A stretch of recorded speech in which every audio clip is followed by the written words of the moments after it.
ఓం శాంతి. ఈరోజు పార్ట్ 7కి వచ్చేసాం. అశరీరి స్థితి గురించి ఎంత లోతుందంటే సముద్రం లాగా ఉంది.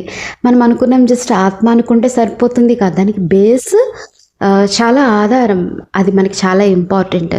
సో అందుకని బాప్దాదా చాలా విషయాల్ని చాలా రకాలుగా మనకి చెప్తున్నారు.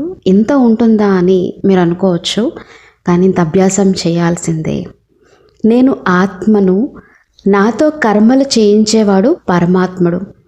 ఏ ఆధారంతో ఆత్మిక సువాసన దూరాల వరకు వ్యాపిస్తుంది అంటే ఆత్మిక ప్రభావం పడుతుంది. దీనికి ముఖ్యమైన ఆధారం ఆత్మిక వృత్తిలో సదా నేను ఆత్మను అన్న విషయమే ఉండాలి. మన వృత్తిలో నేను ఆత్మను అనే ఉండాలి. ఆత్మనే చూడాలి, మాట్లాడుతూ ఉన్న ఆత్మనే చూడాలి, ఆత్మ చెప్పిందే వినాలి, ఆత్మలే తమ పాత్రను పోషిస్తున్నాయని కూడా భావించాలి. నేను ఆత్మను, సదా పరమాత్మ ఛత్రఛాయలో ఉంటున్నాను. నేను ఆత్మను, పరమాత్మ శ్రీమతానికి విరుద్ధంగా ఏ పని చెయ్యను. ఆత్మనైన నాతో ఏదైనా చేయించేవాడు పరమాత్ముడు. చేయించేవారికి దగ్గరగా నేను చేసేవాడిని ఉంటున్నాను. ఆయన చేయించేవాడు, ఆయన నడిపించేవాడు, నేను చేసేవాడిని. ప్రతి కర్మ ఆయన ఆజ్ఞానుసారంగానే చేస్తున్నాను. నేను చేసే ప్రతి సంకల్పం, మాట, కర్మల్లో ఆయన ఆజ్ఞ ఉంటుంది. ఆత్మిక గులాబీలైన మీరు మూలవతనం యొక్క స్థితిలో స్థితి అయ్యి కిందకు రండి. కింద నుండి పైకెళ్ళొద్దు. ఉన్నదే పరంధామ నివాసి ఆత్మలు, సతోప్రధాన ఆత్మలు. తమ యొక్క అనాది ఆది స్వరూపంలో ఉండండి. అంతిమం యొక్క స్మృతిలో ఉండకండి. అనాది ఆది స్థితి ఏంటి? మీరు నిర్బంధనులు. ఎవరి సేవ అయితే చేస్తారో వారు కూడా నిర్బంధనులుగా అయిపోతారు. లేకుంటే వారు ఏదో ఒక బంధనంలో బంధించబడి ఉంటారు. స్వయం నిర్బంధనులుగా అవతరించిన ఆత్మలుగా భావించి కర్మలు చేయండి. అప్పుడే మిగతా వారు మిమ్మల్ని అనుసరిస్తారు. సాకార బాబాను చూశారు కదా, ఏం చూశారు? శ్రీబాబాతో పాటు నేను కూడా కర్మాతీత స్థితిలో ఉన్నాను, లేదా దేవత బాల్యంలో ఉన్నాను అనే స్థితిలోనే ఉన్నారు కదా. కాబట్టి అనాది ఆది రూపాన్ని స్మృతిలో ఉంచుకుంటూ బాబాను అనుసరించండి. ఆత్మ నిర్లేపి కాదు, కానీ ఆత్మాభిమాని స్థితి నిర్లేపమైనది.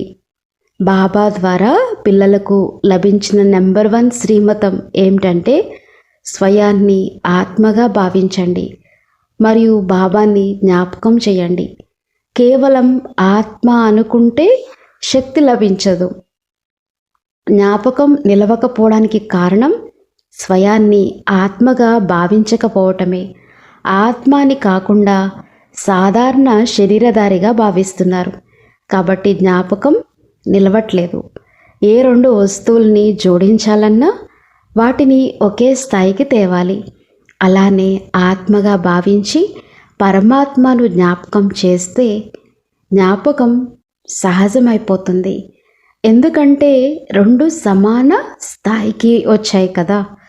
అందరూ సదా సాక్షి స్థితిలో స్థితి అయ్యి కర్మలు చేస్తున్నారా? ఎవరైతే సాక్షిగా అయ్యి కర్మలు చేస్తుంటారో వారికి బాబా యొక్క తోడు అనుభవం అవుతుంది.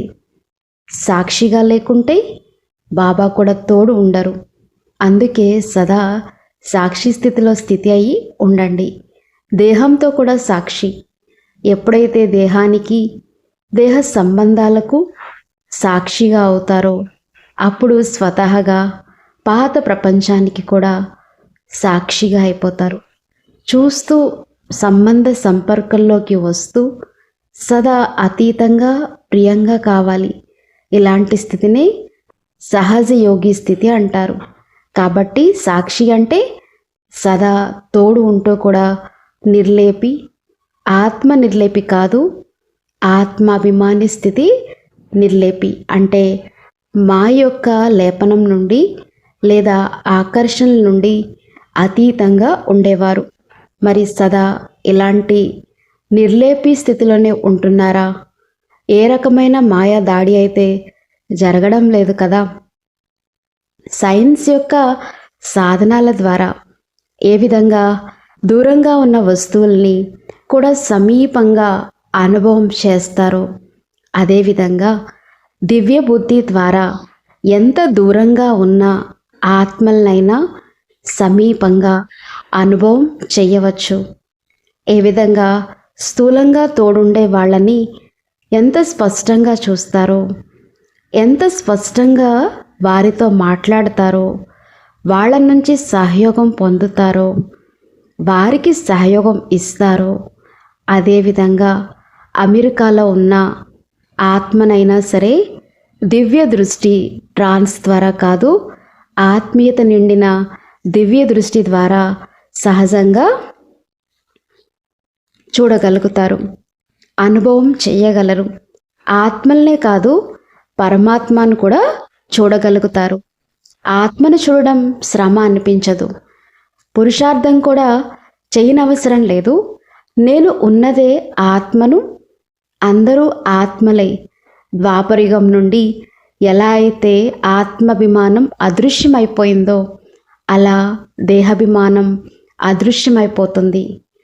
ఆత్మ తప్ప ఏమీ కనబడదు. ఆత్మనే నడిపిస్తుంది, ఆత్మనే చేస్తూ ఉంది. సదా మస్తకమణి అయితే స్థూల నేత్రాలే కాదు, మనోనేత్రాలు కూడా చూస్తూ ఉంటాయి. బాబా మరియు ఆత్మలు ఈ స్మృతి నిరంతరం సహజంగా ఉంటుంది. బాబా కూడా శబ్దాలకు అతీతంగా వెళ్ళాలా లేక శబ్దాల్లోనే ఉండిపోవాలా?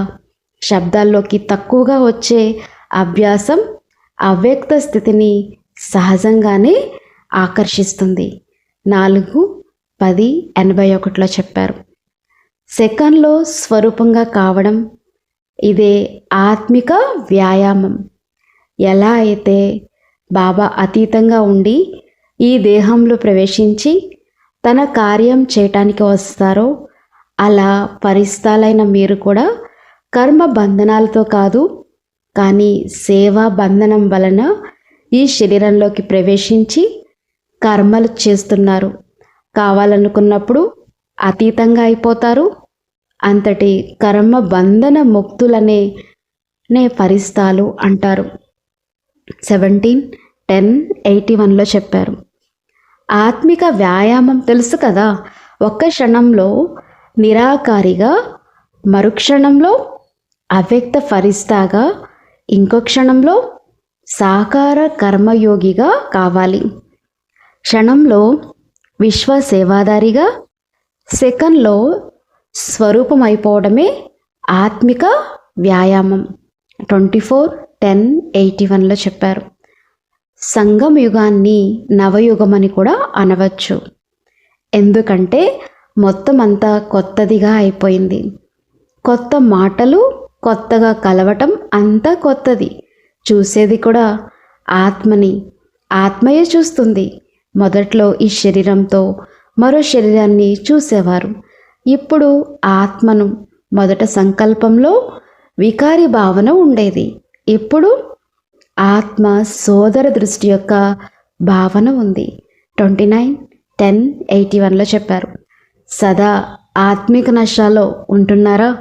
ఆత్మిక నశ అంటే ఆత్మాభిమానిగా కావటం, నడుస్తూ తిరుగుతూ ఆత్మను చూడటం. ఇదే గొప్పది. ఈ శక్తి యొక్క అనుభవం మీకు ఉన్నదా? నిశ్శబ్దం యొక్క శక్తి ద్వారా కొత్త సృష్టిని మీరు స్థాపించగలుగుతున్నారు. 6:11:81లో బాబ్దాదా చెప్పారు. బిందువు యొక్క స్మృతి ద్వారా మీరు సిద్ధి స్వరూపులుగా అవుతారు. గొప్పతనమంతా కూడా బిందువుదే. బిందువుని తెలుసుకుంటే సర్వము తెలుస్తుంది, సర్వస్వము పొందుతాము. బిందువు స్వరూపంలో స్థితి అయ్యి ఏ సంకల్పం చేసినా, ఏ భావన ఉంచుకున్నా, ఏ పదాలు పలికినా, ఏ కర్మలు చేసినా అన్ని విషయాలు గొప్పగా అంటే శ్రేష్టంగా అయిపోతాయి. ఇక్కడ జ్ఞానం ఆధారంగా మీ కళ్ళ ముందుకు వచ్చేది కూడా బిందువే కదా. ఈ బిందువు యొక్క స్మృతి ద్వారా మీరు సిద్ధి స్వరూపులుగా అయిపోతారు. మరి ఇది సహజంగా ఉంది కదా. ఏది సహజంగా ఉంది? బుద్ధిలో బిందువును ఉంచుకోవటమా లేక ఆకారాన్ని ఉంచుకోవటమా? ఇప్పుడు సహజయోగులుగా అవ్వండి. బిందువును తెలుసుకోవడం కూడా సహజమే. బిందువుగా అయ్యి విస్తారంలోకి వెళ్తే సారం లభిస్తుంది. బిందువుని మరిచి విస్తారంలోకి వెళితే అడవిలోకి వెళ్ళినట్లే. బిందువు స్వరూపంలో ఉండేవారు సారయుక్తులుగా, యోగయుక్తులుగా, యుక్తియుక్తులుగా ఉంటారు. వారి యొక్క స్మృతి, మాటలు, కర్మలు సదా సమర్థంగా ఉంటాయి. బిందు స్వరూపంలో ఉండకుండా విస్తారంలోకి వెళ్తే ఎందుకు, ఏమిటి యొక్క వ్యర్థ మాటలు మరియు కర్మలు చేసేటప్పుడు సమయం, శక్తులు కూడా వ్యర్థంగా పోగొట్టుకుంటారు. అడవి నుంచి బయటికి రావాల్సి ఉంటుంది. కాబట్టి ఎప్పుడూ కూడా ఒకటే విషయం బిందు అని గుర్తుంచుకోండి. బాబా అంటున్నారు కదా, బిందు అని గుర్తుంచుకోవాలి. బిందువు యొక్క ఆజ్ఞను ప్రతి కర్మరూపుడైన బాబా బీజరూపులైన పిల్లల్ని మాత్రమే తీసుకువెళ్తారు. నిద్రించటము అంటే కర్మేంద్రియాలకు అతీతంగా అవ్వటం. మీరు కర్మేంద్రియాలతో అతీతంగా అయిపోండి. అశరీరిగా అవ్వటం అంటే ఒక రకంగా నిద్రించటం. జ్ఞాపకమే బాబా యొక్క ఒడి. బాబా అంటున్నారు, జ్ఞాపకమే బాబా యొక్క ఒడి.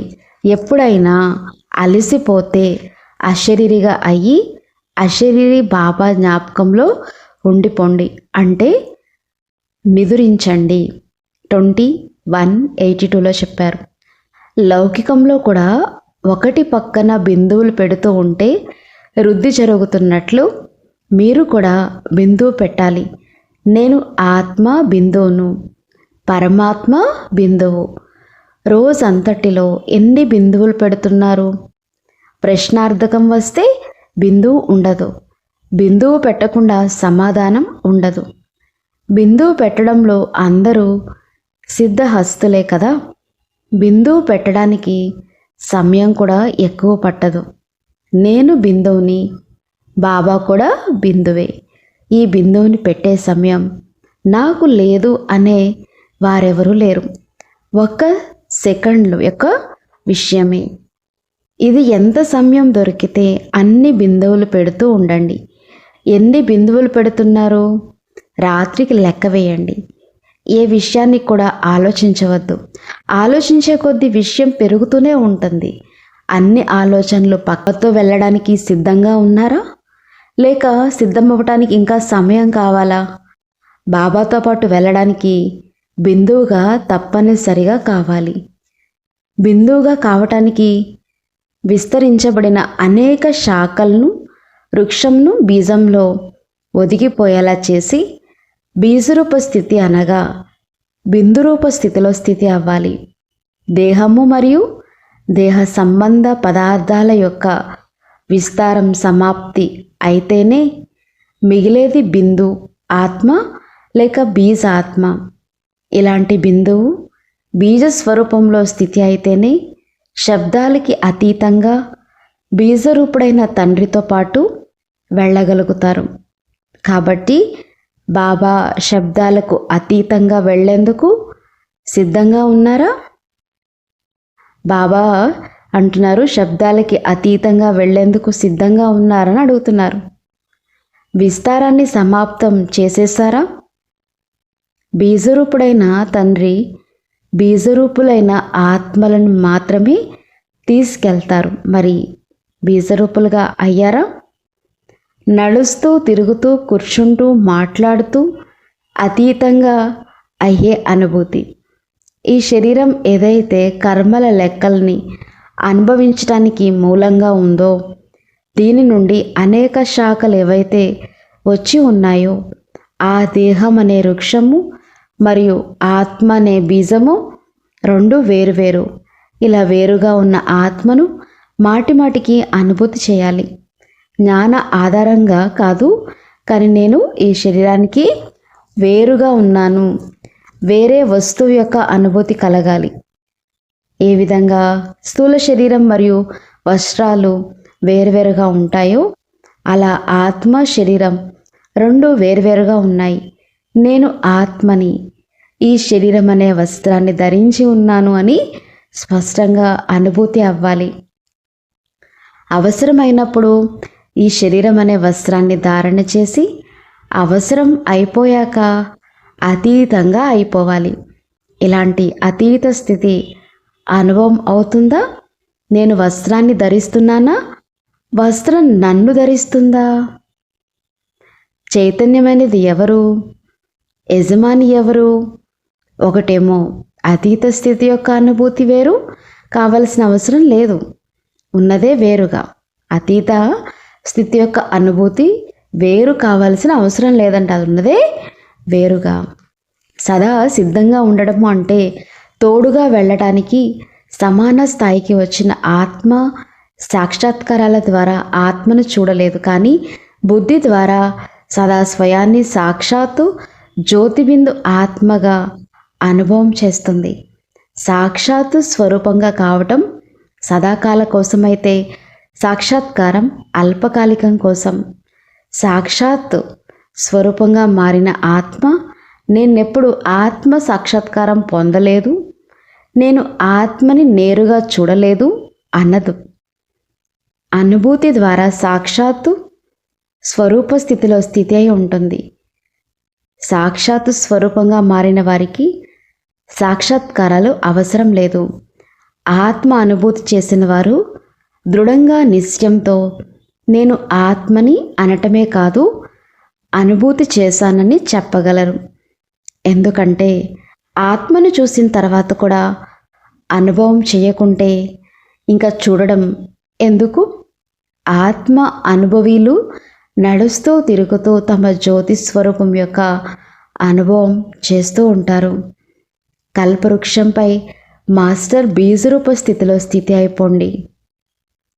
సైలెన్స్ యొక్క శక్తి ద్వారా వికారాల ఆకర్షణ మరియు ప్రకృతి యొక్క ఆకర్షణ నుండి ఉన్నత స్థితిలో అంటే డబల్ లైట్ స్థితి యొక్క అనుభవం చేయగలుగుతారు.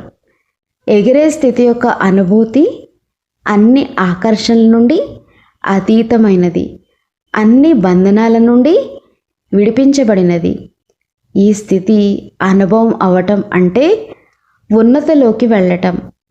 నడుస్తూ తిరుగుతూ కూడా నేను బిందువుని బాబా బిందువుతో కలిసి వెళ్తున్నాను అనే అనుభూతిలో సమాన ఆత్మలు కంటితో చూసినంత స్పష్టంగా అనుభవం చేస్తాయి. 27:382లో చెప్పారు.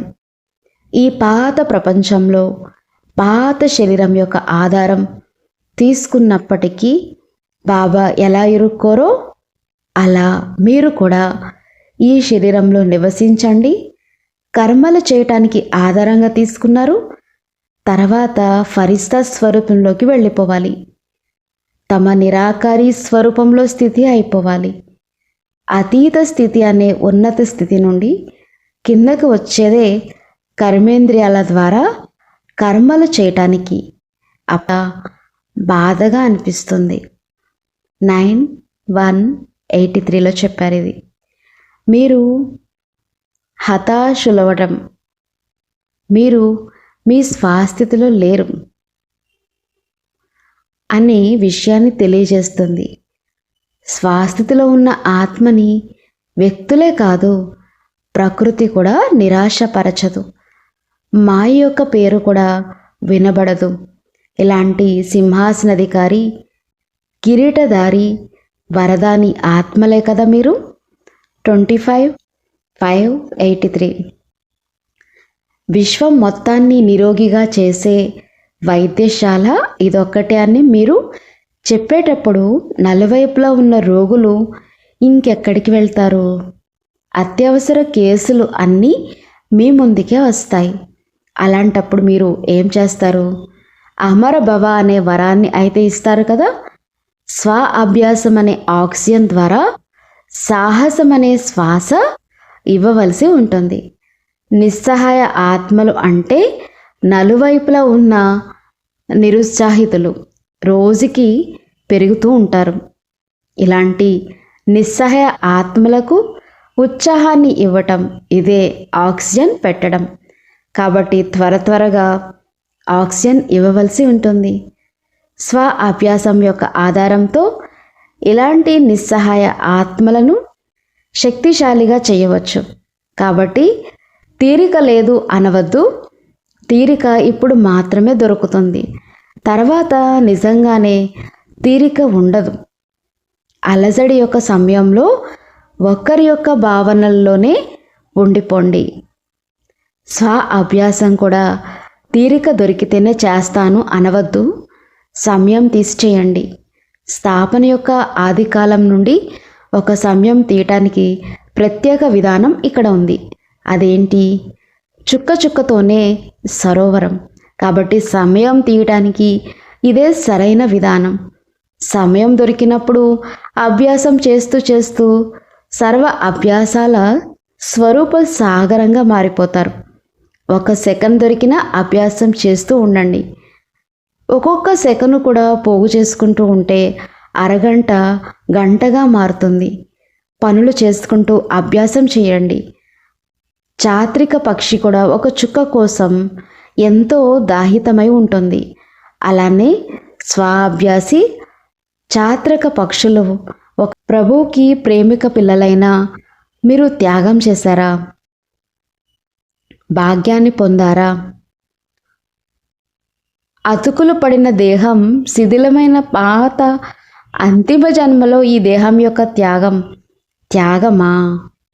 ఈ దేహాన్ని నడిపించడానికి మీరు కూడా అశక్తులయ్యారు. దీనికి బదులుగా ఫరిస్తా స్వరూపం, ఏ వ్యాధి లేని, ఏ పాత సంస్కారం స్వభావం యొక్క అంశ కూడా లేని, ఏ దేహ సంబంధము లేని, ఏ చంచలత లేని మనసు కలిగిన, ఆకుంఠితమైన, వెతికి తిరిగే అలవాటు లేని, బుద్ధితో కూడిన ప్రకాశ శరీరం లభిస్తే పాతదాన్ని వదలడం త్యాగం అవుతుందా? వదిలినదేంటి, పొందినదేంటి? 1983లో చెప్పారు. ఆత్మాభిమాని స్థితి, అశరీరి స్థితి గురించి 1984లో బాప్దాదా ఏం చెప్పారో విందామా? సెకండ్లో శబ్దాలకు అతీతంగా స్వధర్మంలో స్థితి అవ్వాలి. శబ్దాలకు అతీతమైన శ్రేష్ఠ స్థితి అయితే బాబా సమాన సంపన్న స్థితి అనుభవం అవుతుంది. ఈ రోజుల్లో వ్యక్తులు శబ్దాలకు అతీతమైన సత్యమైన శాంతి కోసం అనేక రకాల ప్రయత్నాలు చేస్తున్నారు. ఎన్నో సాధనాలు వాడుతున్నారు. కానీ శాంతి సాగరుడైన బాబా పిల్లలు శాంత స్వరూపులు మరియు మాస్టర్ శాంతి సాగర్లు క్షణంలో తమ శాంతి స్వరూప స్థితిలో స్థితి అయిపోవాలి. మరి మీరు ఇలాంటి అనుభవం ఉన్నవారే కదా? క్షణాలలో శబ్దాల్లోకి రావటం, క్షణంలో శబ్దాలకు అతీతంగా స్వధర్మంలో స్థితి అయిపోవటం, ఇలాంటి అభ్యాసం మీకు ఉన్నదా?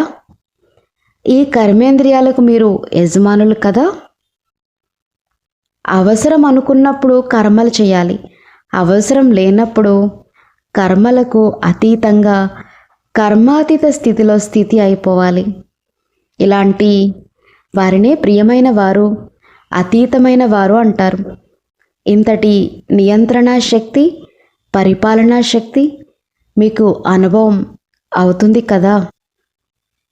12/1/84లో చెప్పారు. ఓం శాంతి. బాబా చెప్పిందంతా కొంచెం శ్రద్ధ పెట్టాలి. బాబా దీన్ని అతీతం అంటే ఏంటి, అసలు ఆత్మాభిమాని స్థితి అంటే ఏంటి,